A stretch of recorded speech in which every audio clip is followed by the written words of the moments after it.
Kramtomoji guma yra visiškai bereikšmis produktas, kurio neturėtų būti mūsų kasdienybėje ir tai yra daugiau nervų raminimo priemonė, įprotis, nei realus produktas reikalingas mūsų organizmui. Ar nori sužinoti, kodėl aš nekramtau kramtomosios gumos?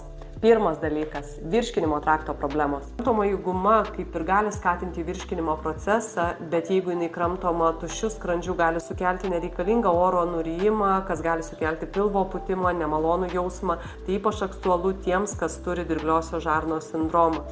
Antras dalykas – dantų problemos. Jeigu gumoje yra kietų kristalų, jie gali šiek tiek pažeisti dantų paviršių arba pliombas. Žinoma, sako, su ksilitoliu kramtomoji guma yra geresnis pasirinkimas odontologai, tačiau tokios gumos rasti rinkoje yra faktiškai neįmanoma.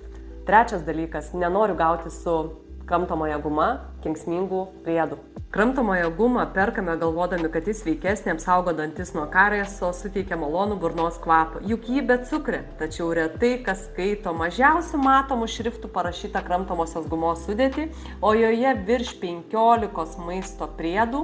Saldikliai E953, E420, E967, E951, E962, E950, kramtomosios gumos pagrindas, kvapiosios medžiagos, glaivinė medžiaga, E170, užpildas E341, drėgmę išlaikanti medžiaga E422, tirštiklis E414, emulsiklis sojų lecitinas, dažiklis E171, rūgštingumą reguliuojanti medžiaga E500, glaivinė medžiaga E903, antioksidantas E320, dažiklis E133.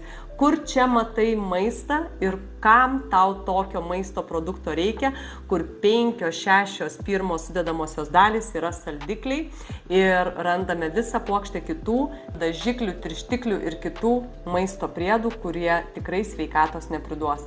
Paskutinis punktas – žandikaulio problemos. Nepamiršk, kad ilgai kramtant gumą galima sulaukti žandikaulio ar sąkandžio problemų. Geriausia kramtyti ją neilgiau kaip 2-5 minutės, viso 15 minučių per dieną. Ar patiko mano įžvalgos dėl kramtomosios gumos sudėties? Jei taip, spausk like, dalinkis su draugais ir rašyk komentare daugiau patarimų. O jeigu nori daugiau pasigilinti į kramtomąją gumą, ne tik tai sudėtį, bet ir apskritai jos bendrą poveikį mūsų sveikatai, paskaityk mano išsamų straipsnį Kramtomoji guma sveikatai palanku ar žalinga.